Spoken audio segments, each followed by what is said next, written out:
On a cold March morning in 1943, Major William Colby crouched in a freezing barn somewhere in occupied France, listening to the sound of German boots splashing through puddles outside.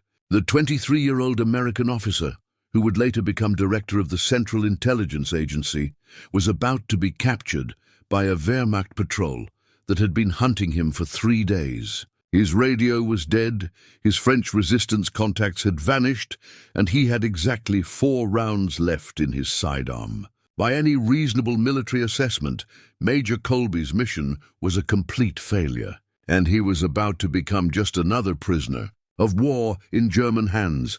What the German soldiers who kicked down that barn door could never have imagined was that they had just captured a man who had already accomplished something that would help bring down their entire war machine. Major Colby was one of the elite Jedburgh officers, specially trained operatives of the Office of Strategic Services who parachuted behind enemy lines with a mission that seemed almost impossible: organize scattered resistance groups into an effective fighting force that could support the Allied invasion of Europe.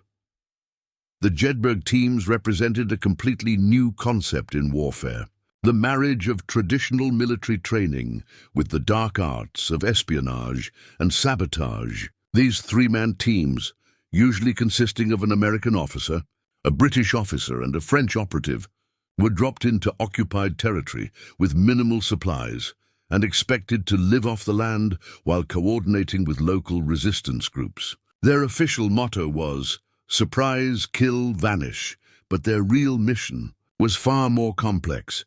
They were to prepare occupied Europe for liberation by turning ordinary citizens into an army of shadows. Major Colby's specific assignment had been to coordinate resistance activities in the Jura Mountains of eastern France, a region that the Germans considered relatively secure. His team had been dropped during a new moon in February, loaded down with gold coins for bribing informants, plastic explosives for sabotage operations, and a radio set that was supposed to maintain contact with Allied headquarters in London. For 6 weeks, Colby had moved from village to village, meeting with farmers, shopkeepers, and factory workers who had spent years waiting for someone to tell them how they could strike back against their occupiers. The transformation Colby witnessed was nothing short of miraculous. Men and women who had been forced to submit to German authority for over 3 years suddenly found their courage when they realized they weren't alone. A blacksmith who had been quietly sabotaging German equipment began teaching others how to disable vehicles without leaving obvious traces. A telephone operator started monitoring German communications and passing intelligence to resistance cells. A railway worker showed Colby how to place explosives on train tracks so that derailments would look like accidents rather than sabotage. But Colby's greatest achievement wasn't any single act of sabotage or intelligence gathering. Instead, he had accomplished something that would prove far more valuable to the Allied cause. He had created a network of ordinary people who understood that liberation was coming and knew how to prepare for it. By the time German counterintelligence caught up with him, Colby had established contact with over 200 resistance members spread across dozens of villages and towns throughout the region. The irony of Colby's capture was that it came just as his mission was reaching its most critical phase.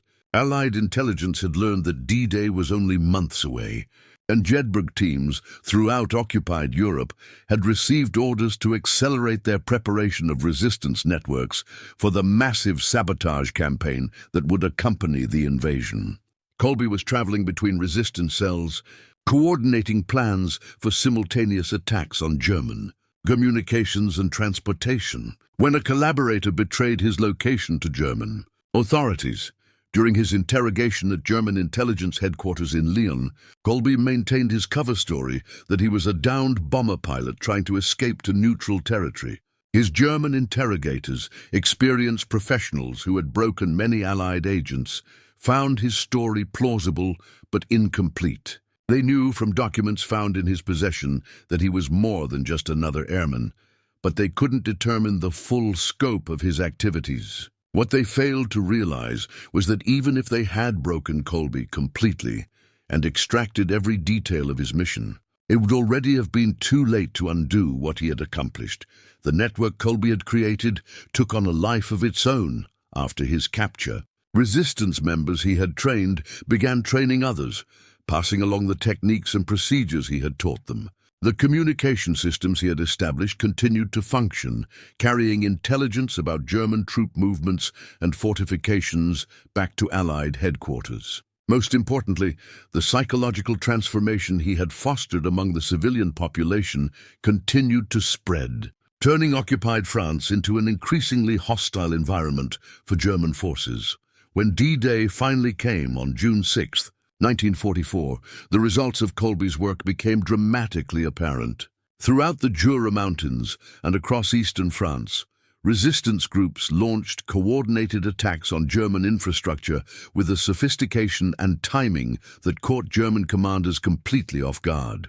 Railway lines were severed at precisely calculated points to maximize disruption of German reinforcements heading toward Normandy.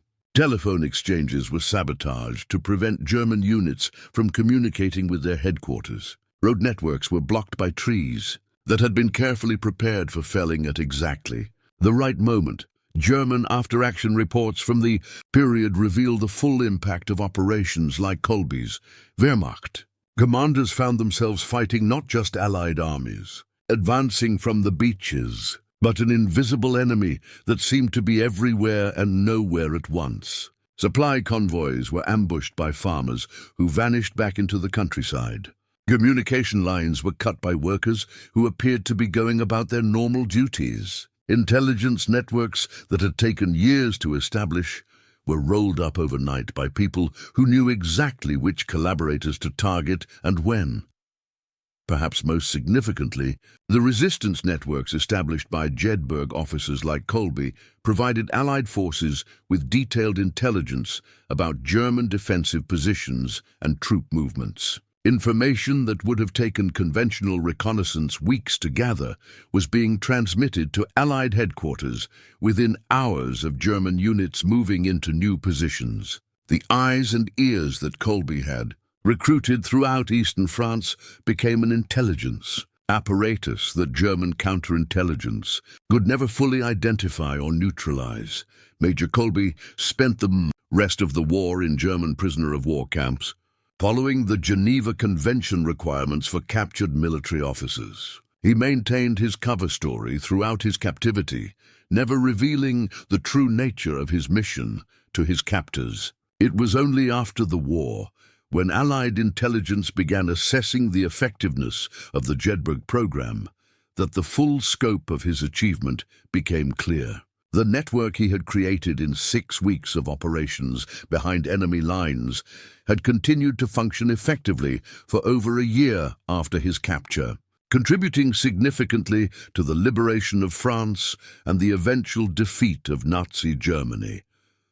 When Colby was finally liberated by advancing Allied forces in May 1945, he learned that his brief mission in occupied France had been just one small part of a much larger victory. Jedburgh teams operating throughout Europe had succeeded in turning occupied territory into a strategic liability for German forces, forcing them to divert precious resources to internal security just when they needed every available soldier to defend against Allied advances. The Germans had captured the man, but they had never understood that his real mission had been completed long before they laid hands on him. In the shadowy world of special operations, victory often belonged to those who could accomplish their objectives and disappear, leaving behind only the consequences of their success.